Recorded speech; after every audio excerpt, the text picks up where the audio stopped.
Hi, I'm Jongen, and joining me today is Nan Bosler. Nan is the president of the Australian Seniors Computer Clubs Association. Welcome, Nan. Delighted to be here. Now, how about we start with you just telling us a little bit about yourself, your views, and most importantly, the importance of seniors understanding the use of technology. Well, technology is a really important part of my life, and I think learning is a lifelong opportunity. And it's sad when seniors don't embrace technology because they're really missing out.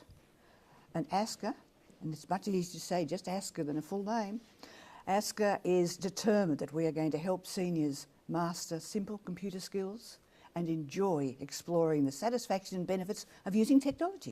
It's as simple as that? Simple as that. But of course, some people would feel quite intimidated about embracing technology for the first time. That's true. That's quite true. Because seniors are a little scared to try something new. But you know, we can do it. It's not as hard as we think. And if the senior is motivated to use technology, they're going to succeed. And it's even easier if they select their peers to give them a helping hand.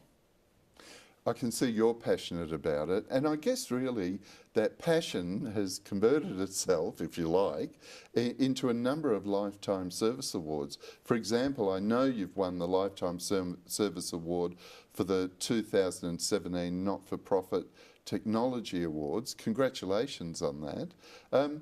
Tell me about your work and the ASCCA. Well, ASCCA is determined that we're going to help seniors. ASCCA is an organisation that's run by seniors for seniors.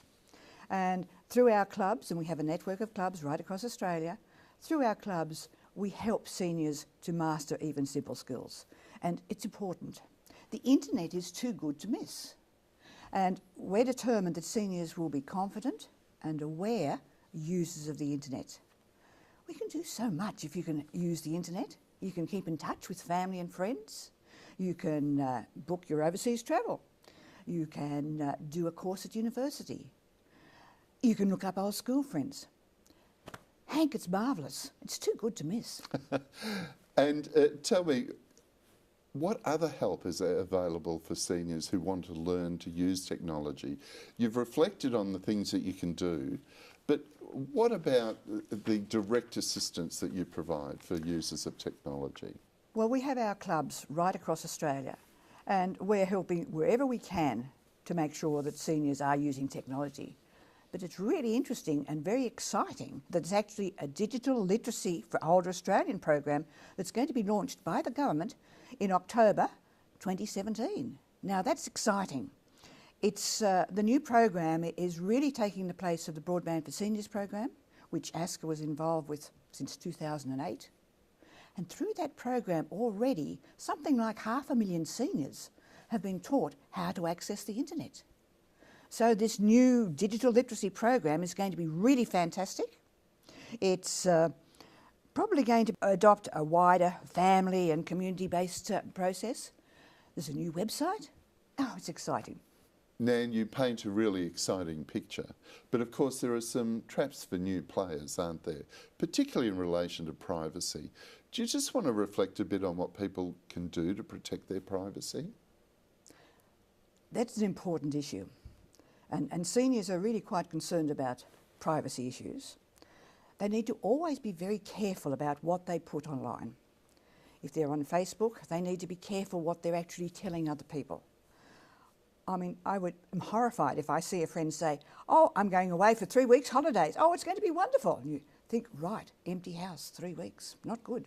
Okay, we've also got to be very careful when we get people asking to be a friend on one of our pages. Check it out. If you don't know that person, don't make them a friend. And you've really got to make sure you never put anything that's really private online. Don't give your bank details. Don't give your password. It's common sense that you wouldn't be telling someone on the bus, oh yes, my password's such and such. Anyone can hear it. They can use it. So they really must be careful. ASCCA's determined that seniors are going to be aware but confident users of the internet. And so they must keep safe. And grandparents have a role to play with the younger members of their family, because sometimes if mum says, you can't do that, dad's likely to say, well, internet's off. But as a grandparent, you can say, honey, just be a little bit careful about what you're putting up online. It's a good idea to be just watch what you do. Simple, easy, and you pay your work as a grandmum. That's right. And of course, look, for Centrelink and Department of Human Services customers, those same common sense rules apply. From our perspective, we make it really important for people to understand that we would not include private information in either an email or a text. We never send emails with links. If you receive an email with a link, which is the text highlighted in blue for you to click to another location, you know that it's a scam. From our point of view as well, we would never get you to download files from the internet or open documents attached to an email. And of course, as you said, we would never ask for passwords or PIN numbers. And there's another interesting thing too, where some people have received bogus emails asking them to pay a fee, allegedly to receive arrears of Centrelink payments. We would never do that, and we would never ask you to buy gift cards in order to receive a payment from us as well. Well, that's so important for seniors to know. But how do people do business with your department? Well, look, the best starting point is MyGov, which is a simple and secure way for you to open an account in order to access a whole range of services that we can provide online. Creating a MyGov account is a straightforward and simple process, and you then link it to either Centrelink, Medicare, and of course other agencies like the tax office, all of which enables you to do business online. Our main accounts are Centrelink and Medicare, and that's the best way to do business with us. And if you use MyGov, you can claim payments online. You can receive updates on the rates of payments. You can provide us with information, changes of circumstances such as changes of income, for example. And best yet, if you've got a MyGov account, you can then use that to open an Express Plus app account on your mobile phone or smartphone. And that means you can do business with us in the palm of your hand, which is the simplest and most straightforward way of avoiding queues and having to call us. Seniors always like options, and it seems you've got a few options there for us to use. Oh, that's right. And look, with the smartphone apps, of course, you can download them at any time of the day, and you can interact with us 24/7. You don't have to wait for opening business times in order to do business with us. And we have apps, as I said before, for Centrelink, Medicare, but also child support, which, although it's less relevant for seniors, if you're a grandmum, tell your children about it so that they can start accessing those services. We like to look as if we're clever and tell people things. Absolutely.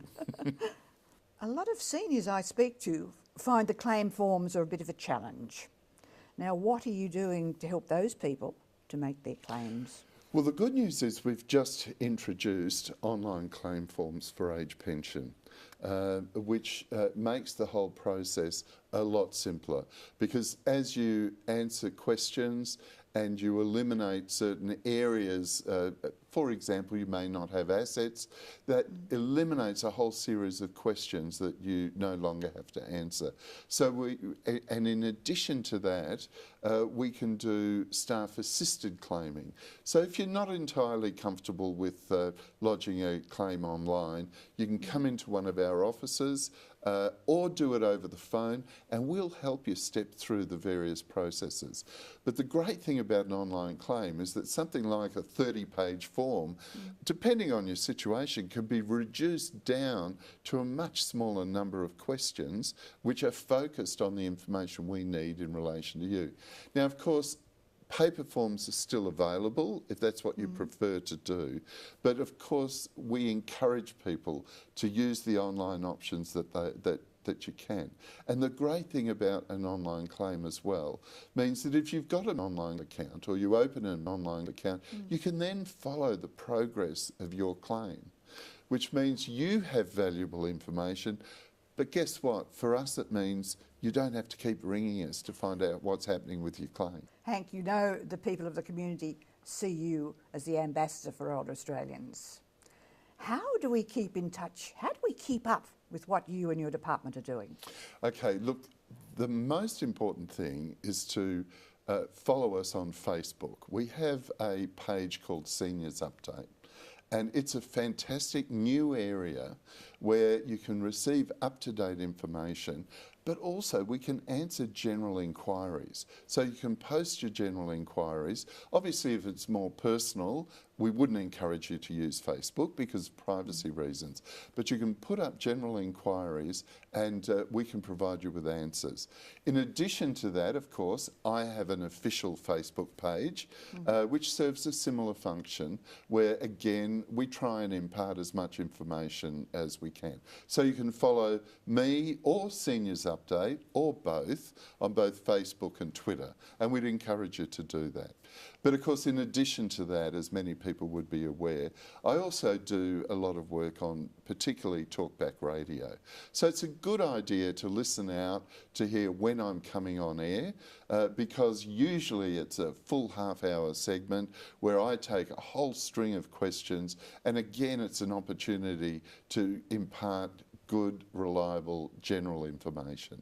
So, you know, use the tools that suit you is my advice. I like the idea of being able to ask questions and then having them answered, because the question that one person might ask is likely to be something that is of interest or concern to a lot of other people. Absolutely. And what we find is someone will post a question and not only will we answer that, and that answers it for a whole range of other people, but as you know, with Facebook, you can then share it.